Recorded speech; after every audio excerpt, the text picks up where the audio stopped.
Bonjour à tous. Aujourd'hui, dans ce choc des titans, nous allons vous présenter un duel entre deux matériels phares de l'armée française. Entré en service depuis plus de 40 ans, il a servi sur tous les théâtres d'opération.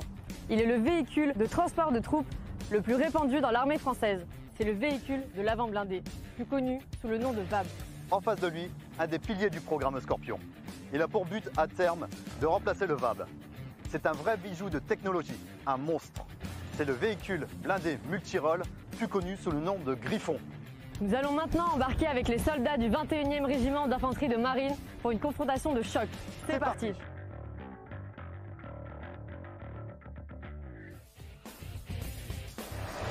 Nous sommes avec le caporal Pierre, pilote de véhicule de l'avant blindé. Pierre, parle-nous de tes impressions dans ce véhicule. Ok, alors avec moi, nous allons voir le VAB aujourd'hui. 4 roues motrices, boîte automatique, 13 tonnes pour 220 chevaux. Elle mesure 6 mètres 53 par 2 mètres 53. Avec le bruit du moteur, comment ça se passe à l'intérieur du véhicule? Parce que là, on s'entend assez mal. Ouais, c'est vrai que le bruit de moteur, avec le bruit de moteur, on s'entend assez mal. C'est-à-dire pour tout ce qui est transmission d'ordre venant du chef de groupe au pilote, il faut passer par le RT. C'est un véhicule ancien et du coup, elle n'a pas été adaptée à tout ce qui est communication dans le véhicule. Et au niveau du pilotage, qu'est-ce que ça donne? Pour un véhicule de sa génération, elle est assez confortable et maniable. Assez maniable, c'est-à-dire pour tout ce qui est pente, elle franchit des pentes de 50% et des dévers de 30%. C'est assez énorme. Pour tout ce qui est rayon de braquage, elle sera plus énorme qu'un véhicule normal. Guillaume, qu'as-tu à dire sur ton Griffon, toi? Alors oui Anaïs, on est plutôt pas mal dans le Griffon. On est même très bien. On est ici avec le première classe Florian, qui est pilote Griffon.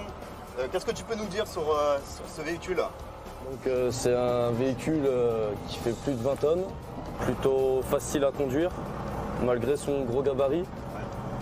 On est quand même sur un Griffon qui fait plus de 7,60 m. En largeur, on n'est pas loin du convoi exceptionnel, mais avec les assistances du Griffon, on conduit ça quand même relativement facilement. Florian, tu peux nous parler des capacités de franchissement de ce véhicule? Alors pour le Griffon, on est sur une pente de 50%. On peut franchir des marges de 50 cm et des fossés de 1 mètre, voire un peu plus. Ce véhicule s'embourbe très peu, j'imagine. Alors il s'embourbe très peu et si ça venait à arriver, on a différentes assistances qui font qu'on arrive à sortir de pas mal de situations quand même. A priori, sur ce Griffon, il y a des roues directionnelles arrière. Est-ce que ça apporte vraiment une plus-value? Alors les roues directionnelles à l'arrière, ça permet de faire des demi-tours dans des espaces très restreints. Et comparé au VAB, c'est vraiment un plus.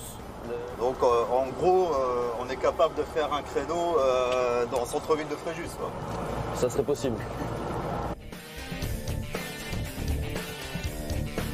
Il est équipé d'un système de variation de pression de gonflage et d'un système de roulage à plat et dispose d'un rayon de braquage hors pair. Le Griffon est un véhicule modulable au confort largement amélioré. Il dispose des dernières technologies embarquées, dont le système d'information du combat Scorpion. Le VAB est un véhicule de transport de troupes de plus de 40 ans et qui a été revisité au fil du temps pour s'adapter aux différentes menaces. Disposant d'une bonne capacité de franchissement et d'une bonne maniabilité pour un véhicule de sa génération. Nous avons maintenant débarqué pour la confrontation finale. Pour ça, il y a quelque chose qui ne ment pas, c'est le chrono. Pour cela, nous allons chronométrer les deux véhicules sur un seul et même parcours, avec une phase d'embarquement et de débarquement. Il nous faut donc un seul et même pilote qui va conduire les deux véhicules. Pour ça, on a ce qu'il faut. On a le meilleur. C'est le SPAT, le super pilote de l'armée de terre. Le SPAT!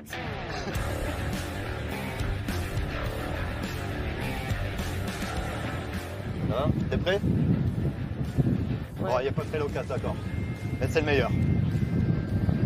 C'est bon, vous êtes prêts? 3, 2, 1, top! Et c'est parti pour le départ du VAB. Hop, la porte un peu lourde, mais c'est parti. La ligne droite, environ 1 km. Et 1 minute 6 pour le VAB. Et là, le tout-terrain. Passage des ornières. Impeccable, un peu lent, mais monté.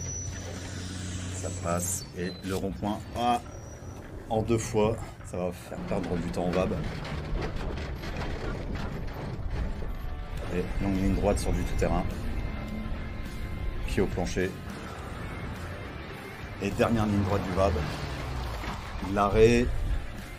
Débarquement. Position 360. Fin du chrono. 6 minutes 6 pour le VAB.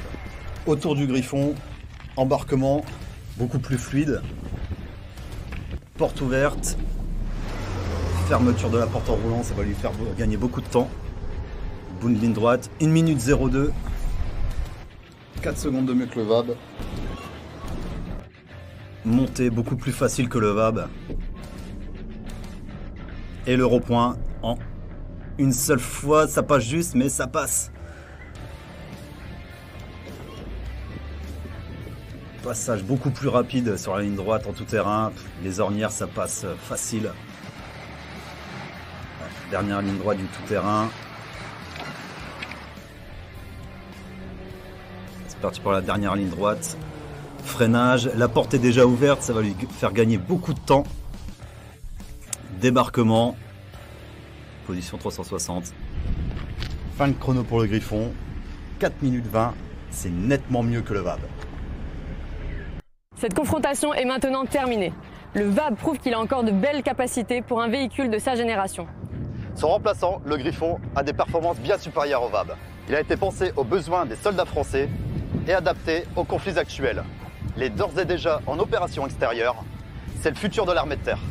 Nous tenons à remercier le 21e régiment d'infanterie de marine et en particulier les Panthères de la 3e compagnie. A bientôt pour un nouvel épisode du Choc des Titans.